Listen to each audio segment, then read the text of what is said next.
Hola a todos, ¿cómo están? Enviamos un cariñoso saludo a quienes nos acompañan desde sus casas y arrancamos este nuevo capítulo de Enfoco que realizamos en colaboración con Exante en lo que ha sido una semana tremendamente acontecida. Me acompaña como todos los jueves José Antonio Valenzuela, director de Incidencia de Pivotes. Toño, ¿cómo estás? Hola Maca, yo muy bien, ¿y tú? Bueno, esta semana, como tú decías, ha estado marcada por los conflictos en torno a la presidencia de la Cámara, del Senado, también de algunas de las comisiones, y también se ha activado la carrera presidencial que va a definir el futuro del país. Exactamente, de hecho, Demócrata se definió en los últimos días y el senador Walker planteó primarias con Chile Vamos. De esto y mucho más conversaremos con nuestra invitada de hoy, la senadora y presidenta del Partido Demócratas, Jimena Rincón. Muy bienvenida y muchas gracias por aceptar nuestra invitación. ¿Cómo estás, Maca, Toño? ¿Cómo están ustedes? Un abrazo. Todo muy bien. No podemos partir sin preguntarte sobre lo último que ha acontecido en la carrera presidencial. Cada vez está más cerca la posibilidad de que la alcaldesa Evelyn Matei sea la candidata presidencial de Chile Vamos en 2025, pero podría no ser la única abanderada del sector. De hecho, hace unos días tu partido anunció tu propia candidatura, pero no especificaron si competirás directamente en primarias o en una primaria junto a Evelyn Matei o en primera vuelta. Cuéntanos qué han estado definiendo. A ver, nosotros estamos concentrados, Maca, en los temas que hoy día son apremiantes para la ciudadanía, temas de seguridad, temas de crecimiento, desarrollo productivo, empleo. Las familias no alcanzan a terminar el mes con sus ingresos. Y, por cierto, los temas de educación, salud, pensiones, vivienda. Por tanto, el tema presidencial es algo a lo que le falta mucho. Este año tenemos carreras municipales, de gobiernos regionales, consejos regionales, concejales, y como demócratas queremos estar presentes idealmente en todas las comunas del país. Hemos ido avanzando en nuestra constitución. Ayer ingresamos la presentación de extensión del partido en la región de Arica, Parinacota. Esperamos hacerlo prontamente en la región de Valparaíso y la metropolitana. Así que nuestro esfuerzo está en poder dar a hombres y mujeres de nuestro país la oportunidad de tener una opción de centro en las próximas elecciones municipales y desde el trabajo legislativo, por cierto, concentrados en las urgencias que apremian a la ciudadanía. El día de ayer, por ejemplo, se votaba algo que venimos discutiendo hace años en nuestro país. De hecho, yo como ministra del Trabajo traté de impulsarlo y no lo logramos por la negativa de Hacienda en ese minuto, y es tener sala común universal. Tú debes saberlo como mujer. Hoy solo existe este derecho para aquellas mujeres que trabajan en empresas con más de 20 mujeres. Y lo que discutíamos ayer era permitir que este sea un derecho universal para hombres y mujeres. Y curiosamente, quien dice defender a los trabajadores, a las trabajadoras, que es la izquierda, ayer votaron en contra.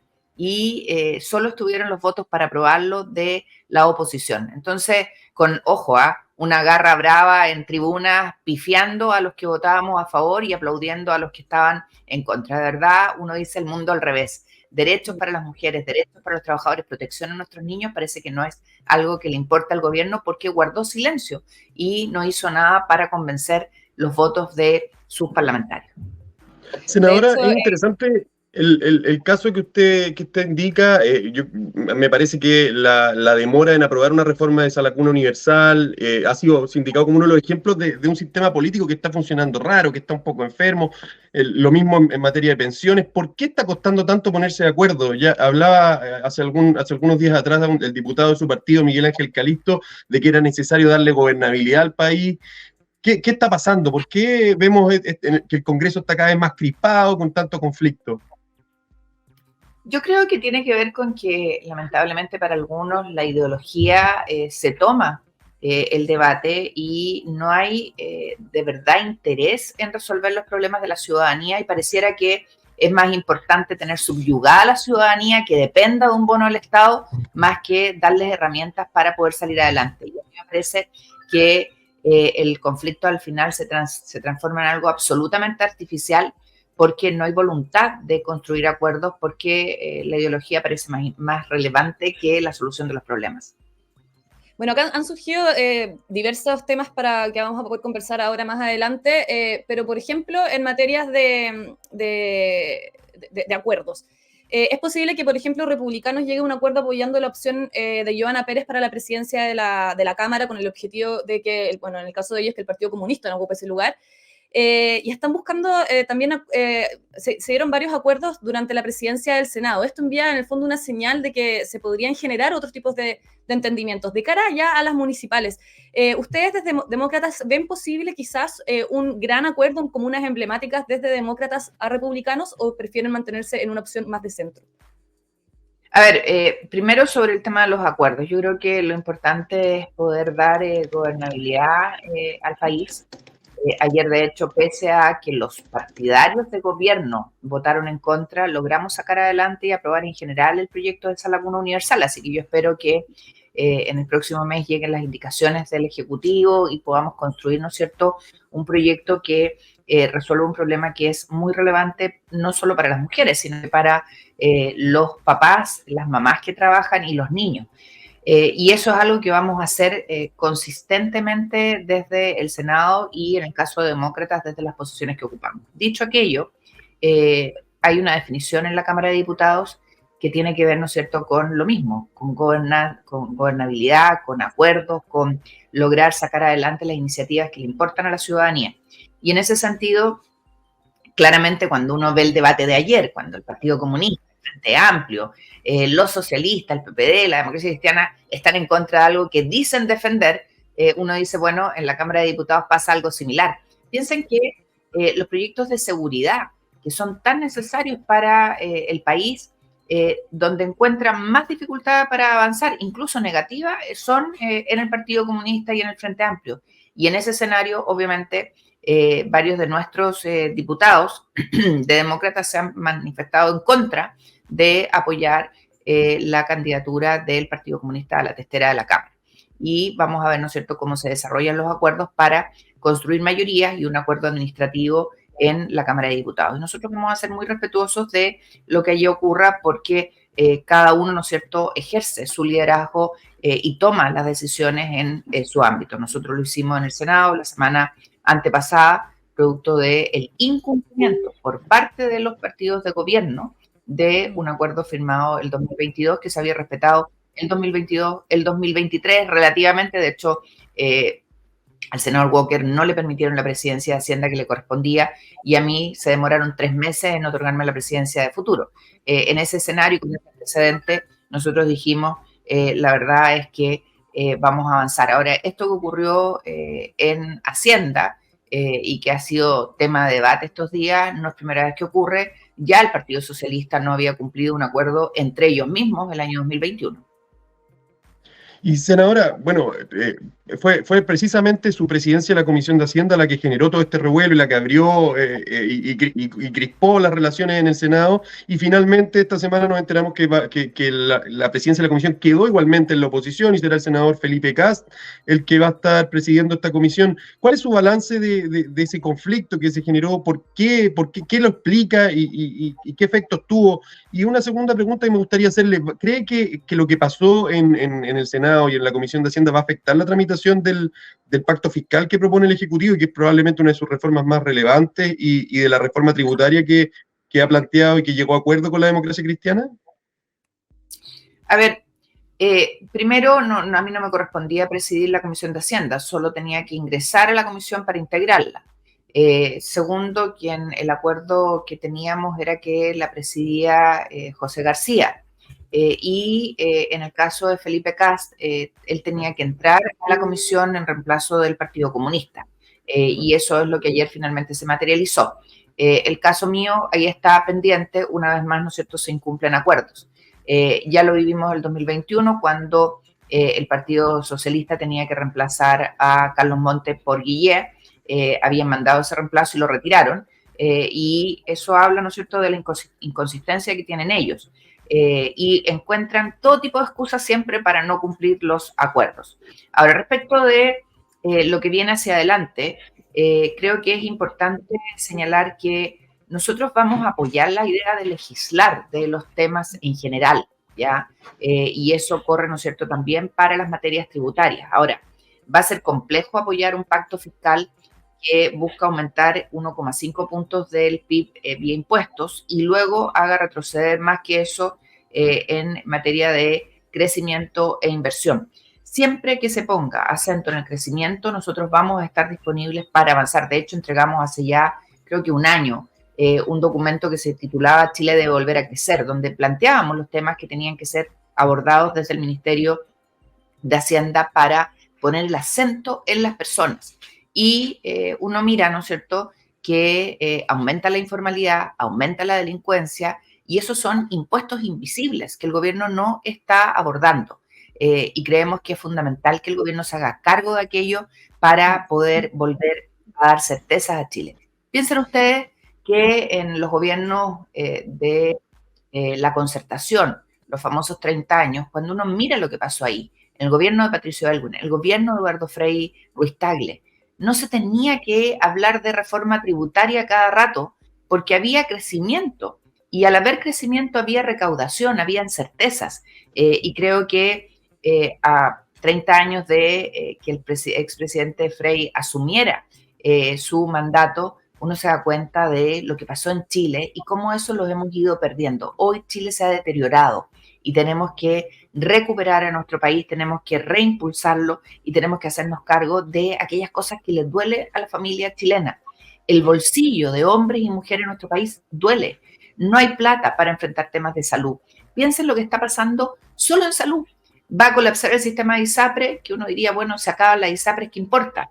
El problema es que junto con ellas van a caer las clínicas. Y 9 millones de chilenos, de los 10 millones que cotizan en salud, ISAPRE, FONASA, buscan soluciones en las clínicas.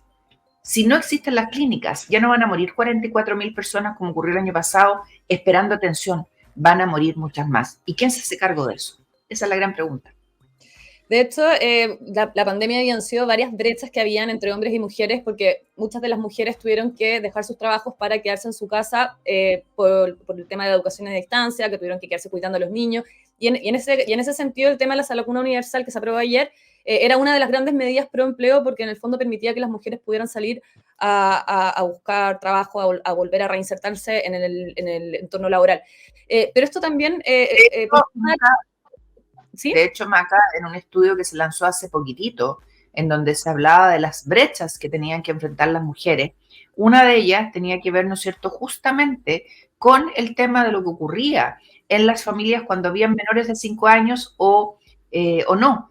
Y la brecha es mayor para las mujeres cuando hay menores de 5 años. Entonces, lo que tú estás diciendo es, efectivamente, sí, no lo hemos medido nosotros, lo midió el Banco Interamericano de Desarrollo, Chile Mujeres, ¿no es cierto? Un tremendo trabajo que se dio a conocer hace pocos días atrás.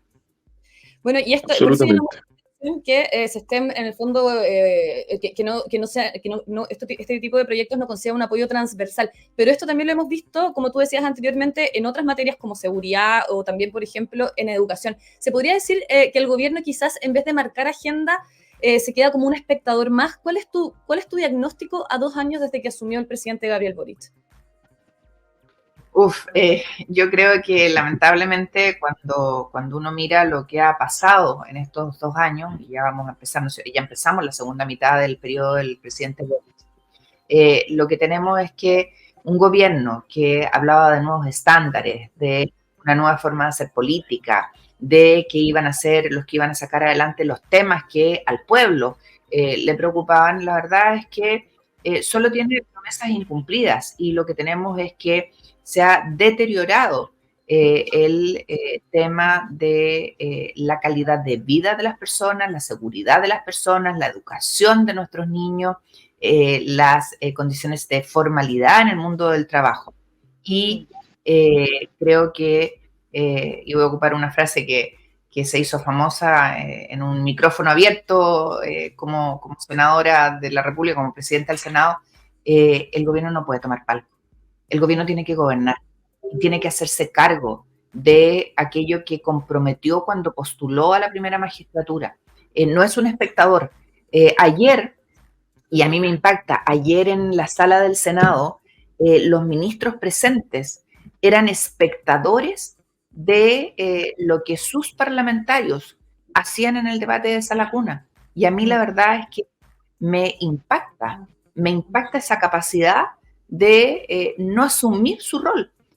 Creo que a diferencia de lo que nosotros hicimos cuando fuimos gobierno, en que estábamos permanentemente en las conversaciones, en conseguir los votos, en acoger las inquietudes, aquí fíjate que uno los ve movilizados solo, y ayer fue un ejemplo, cuando existe la posibilidad de que pierdan la testera de la Cámara de Diputados. Ahí se reúne el comité político completo con las bancadas del oficialismo. Y uno dice, perdón, ¿y la agenda legislativa? ¿Qué pasa con la agenda legislativa?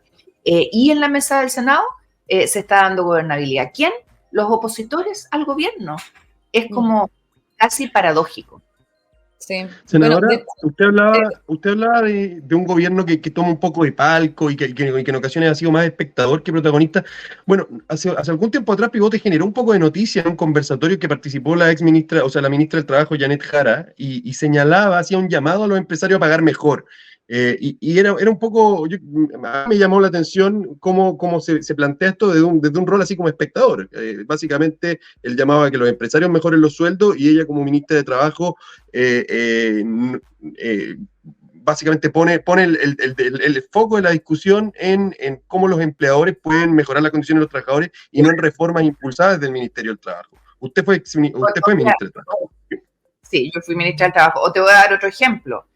La última del gobierno en que frente a la crisis en Huachipato llama a las mineras a comprar acero. O sea, uno dice, perdón, sacándose el pillo.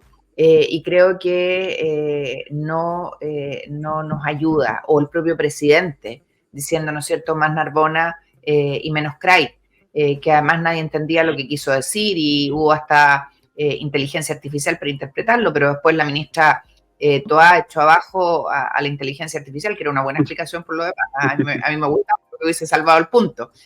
Creo que echarle la culpa al empedrado no ayuda. Y eso obviamente es algo que además la ciudadanía percibe. Quien gobierna tiene una responsabilidad. No hemos visto al gobierno convocando a todos los sectores a conversar, que era algo que hacíamos, era parte de nuestra práctica en el pasado. Conversábamos con los dirigentes sindicales, conversábamos con el empresariado, conversábamos con los expertos. Y eso, lamentablemente, hoy día no lo vemos. Y creo que tenemos que retomar esa antigua práctica que además tienen los países como la OECD, que tanto se citan, ¿no? Y que el ministro de Hacienda creo que es un defensor de aquello, el acuerdo público-privado, el convocar al mundo público-privado a construir grandes acuerdos que nos permitan avanzar. Los 30 años al final, ¿por qué hoy día son valorados? Incluso por el presidente de la República, porque fueron años de acuerdos, de conversaciones, de consensos, de poner el interés de todos encima de la mesa y construir la mejor solución. Habiendo sido ministra del Trabajo, ¿cómo evalúa usted el rol que ha cumplido Janet Jara a cargo de este ministerio? ¿Y qué viabilidad le ve a un acuerdo, esos acuerdos a los que usted convocaba en materia de pensiones? Mira, la ministra Jara nos convocó a una mesa para construir, ¿no es cierto?, una mirada compartida del tema pensiones. Nosotros participamos en toda la mesa, le hicimos entrega de una propuesta que, donde estaba, entre todos los temas que estaba el tema del 4,2% de ahorro individual, 1,8% del seguro longevidad. Ella lo desechó, dijo que era imposible y después apareció recogiéndoselo al PPD. Era una cosa que de verdad inexplicable, pero que además no era la propuesta que nosotros hacíamos y que finalmente termina en una propuesta de 3 y 3, donde no hay 3% a la cuenta individual, sino que solo una parte, porque lo otro era para financiar Salacuna, que de verdad uno no entiende que tiene que ver pensiones con Salacuna. En fin, yo creo que la ministra, y no digo que no tenga buenas intenciones, pero lamentablemente ha sido errática, y no ha ayudado a construir un gran acuerdo en temas que son fundamentales y que yo creo de verdad que tienen que resolverse. Esta es la oportunidad de que cerremos un gran acuerdo de pensiones que es tan necesario para el país. Sí, y en materias de educación, por ejemplo, frente a la crisis de la matrícula y los constantes paros de profesores, por ejemplo, desde Pivotes hemos estado insistiendo en la importancia de declarar la educación como un servicio esencial. Y en paralelo, hace unos meses señalaste que hoy hacen falta personas con visión de Estado. ¿Crees que se podría llegar a un acuerdo real para mejorar la calidad de los aprendizajes o la ideología hace difícil avanzar en estos acuerdos? Yo creo que si el gobierno entiende que tiene que, y tiene que ver con algo que preguntaban antes de los acuerdos público-privados, si el gobierno entiende que tiene que construir grandes acuerdos no puede seguir hablándole a el 30%. Y tiene que pensar que el 70% tiene que ser parte del debate, de la convocatoria, del discurso. Y en ese sentido, obviamente el tema de educación es un tema. Estamos metidos en un drama en materia de educación donde los grandes responsables de lo que ocurre son ellos mismos, como parte del gobierno de la presidenta Bachelet. Ellos incidieron y fueron parte de los equipos que establecieron la reforma en materia educacional que se hizo. Y el ministro Cataldo es el que ha asumido el peso de toda la crisis de un Estado que no ha estado presente. Ustedes ven lo que hoy día está significando las decisiones que se tomaron en el pasado. Yo creo que lo que correspondería, desde el punto de vista de un gobierno serio, es hacer una evaluación de lo que está haciendo esa reforma en educación y las consecuencias que está teniendo. Aquí hay niños que todavía no tienen colegio y ya terminó marzo. Hay familias que no saben dónde llevar a sus hijos y no hay respuesta. Por lo tanto, no podemos permitir que 3.000 niños, y la verdad es que yo creo que son más que 3.000, 3.000 es la cifra que ha circulado, hoy día no tengan matrícula. Obviamente cuando además este es un gobierno que surge de las movilizaciones estudiantiles, sus líderes en esa época son los que nos gobiernan hoy día, la verdad es que debieron hacer carne la demanda que ellos tuvieron y ver lo que hoy día está significando la reforma que ellos impulsaron con el apoyo de líderes que hoy día están sentados en el Senado o en el propio gobierno. De hecho, llama la atención en ese sentido, porque claro, como tú bien decías, es un gobierno que en el fondo llega, es una generación de políticos que llegan al poder, primero la Cámara de Diputados, etcétera, por la agenda educativa, porque tenían en el fondo un genuino llamado para terminar con el lucro, para tener una educación de calidad, etcétera. Entonces, claro, las expectativas eran bastante altas sobre cuál iba a ser la agenda que iban a instalar durante estos 4 años de gobierno. Y llama la atención porque durante el año pasado la Defensoría de la Niñez, si no me equivoco, fue la que insistió en que habían tenido un tema con el tema de las matrículas, un problema, y lo proyectó y dieron una agenda de soluciones para evitar que este año ocurriera lo mismo. Por otra parte, ellos eran bastante críticos con sistemas de mediciones como el CIMSE, y hoy día los han tenido que utilizar para poder seguir avanzando con su agenda educativa. Pero y desde Pivotes nosotros también nos reunimos en varias oportunidades con el ministro para reactivar proyectos como la ley CEP, porque si uno flexibilizara esa ley, se podrían, por ejemplo, entregar recursos en infraestructura o para generar nuevos módulos de salas de clase para, en el fondo, poder proyectar una matrícula mayor, sobre todo en el fondo, aquí también tiene mucho que ver la llegada de nuevos niños extranjeros, etcétera. Algo que también ellos han apoyado con pocas medidas para poder plantear estas soluciones. Entonces, ¿cuál es tu visión en esa línea? Porque hoy día, en el fondo, cuando vemos la agenda de educación, vemos sobre el CAE, vemos que en el segundo semestre se va a hablar de la deuda histórica de los profesores, pero no vemos algo que vaya en la línea de mejorar la reforma educacional. Bueno, absolutamente. Yo creo que hoy día, si tú haces el análisis en general, no solo en tema de educación, el gobierno le está fallando a su propio electorado y al país entero. A mí me parece que reducir el tema de educación al CAE o al tema de la deuda histórica de los profesores es un tema de verdad bien complejo. Y además insistir, y ayer lo escuchábamos con el tema de la sala cuna, insistir con esta tónica del lucro como el gran mal de todo, de verdad es insistir en el discurso ideológico. El lucro es la ganancia justa, es la retribución justa a la remuneración que tienen que tener los trabajadores en cualquier lugar del mundo. Y lo han transformado en el demonio. O sea, yo no sé qué es lo que espera, creo saber, perdón, qué es lo que esperaría un ciudadano, cualquiera, si entra a trabajar a un lugar, que le paguen lo que corresponde por su trabajo. Y eso corre para los profes, corre para un director de escuela. ¿Ustedes saben cuánto les están pagando a los que dirigen los servicios locales de educación? Los SLEP. ¿Cuánto gana? Gana más que un senador. Wow. Y resulta que en el Maule, cuando hay que cambiar un vidrio de una escuela, hay que hacer un papeleo eterno. Y uno dice, perdón, ¿qué es lo que estamos haciendo? ¿Qué es lo que estamos haciendo y cómo no nos damos cuenta de que al final lo único que hacemos es deteriorar la calidad de la educación de nuestros niños y niñas por peleas ideológicas? Y porque han metido el tema de una manera de verdad increíble. Y yo no digo que no sea justo pagar la deuda histórica a los profes. Hay profes que además se han muerto esperando que se resuelva ese tema. Y ojo, estuvimos hace años atrás a punto de firmar un gran acuerdo en esta materia y a último minuto se echaron para atrás. Y esto sigue dando vuelta. El tema del CAE. El otro día, no, hace tiempo atrás, mucho tiempo atrás, se me acercó una señora que vendía en Falabella y me dije, senadora, ¿sabe qué? Yo me saqué la mugre para sacar adelante la educación de mi hijo. Mi hijo es ingeniero. Y tuvo CAE. ¿Y sabe qué? Lo terminó de pagar. ¿Por qué ahora se lo van a dar gratis a otro? Si nosotros hicimos el esfuerzo de salir adelante y de aportar. Entonces, un país que no es rico, que ojo, cuando se discutió el CAE, y ustedes pueden revisar las actas, yo me revisé en su minuto porque llegué al Senado y esto ya se había aprobado. Esto se hizo, y me puedo equivocar, en el gobierno del presidente Lagos, en la discusión del CAE. Me revisé todas las actas. Ustedes saben que esa discusión fue unánime, aprobado unánime el CAE. No hubo nadie que se opusiera. Y uno puede decir, claro, ahora la tasa de interés que se cobró era muy alta.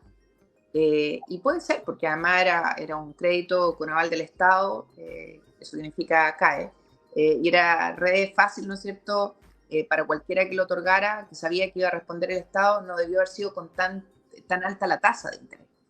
Pero más allá de eso, permitió la movilidad social, permitió que muchos y muchas pudieran acceder a la educación, algo que en Chile no era posible.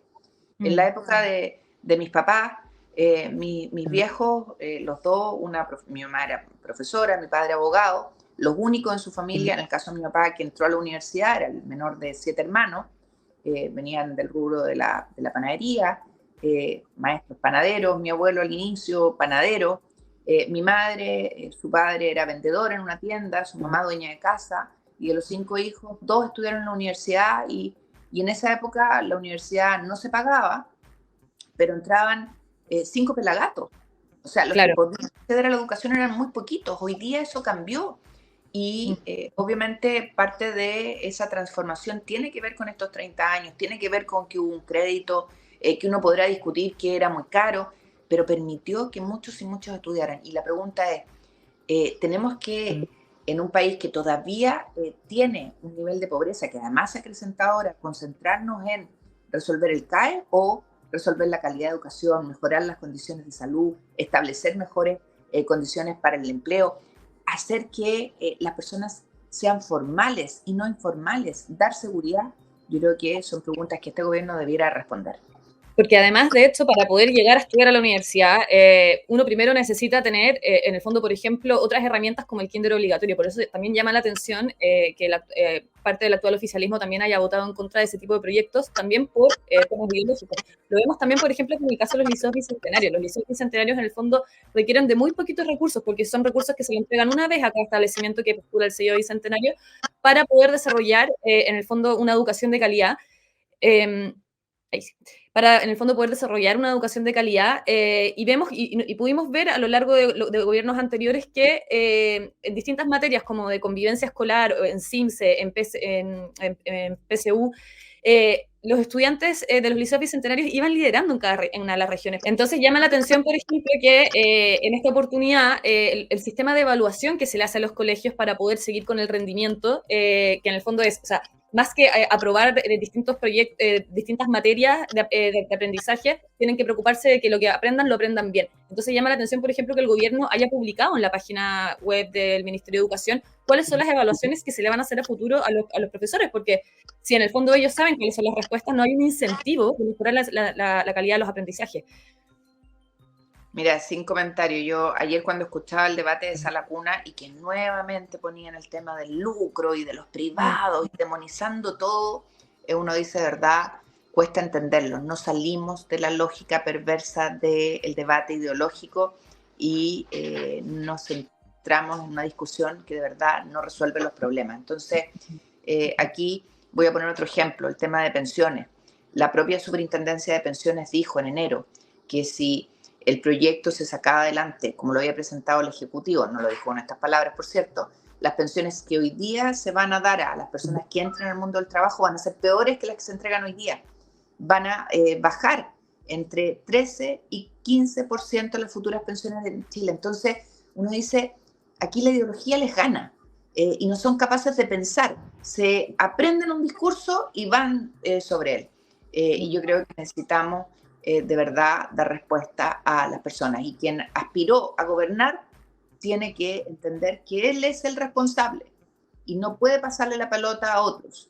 No puede hacer lo que, por ejemplo, se trata de hacer en Huachipato. Exactamente. Básicamente, habitar el cargo. Jimena, te queremos agradecer por acompañarnos hoy en este nuevo capítulo de Enfoco de Pivotes en colaboración con Exante, y aprovechamos a contarles a quienes nos siguen en nuestras redes que en pivotes.cl podrán encontrar nuevos toolkits que se tratan de nuestros nuevos kits de herramientas especializados donde podrán acceder a datos, análisis y una innovadora metodología de incidencia con distintas redes de contacto para que tus acciones tengan resultados. Ya, el más reciente, de hecho, que subimos se refiere a la Estrategia Nacional del Litio. Nosotros nos reencontramos la próxima semana por un nuevo capítulo de Enfoco. Que estén muy bien, senadora. Muchísimas gracias por aceptar nuestra invitación y que tengan una muy buena semana. Muchas gracias a ustedes. Un abrazo. Un abrazo. Chao, senadora. Que esté muy bien. Gracias.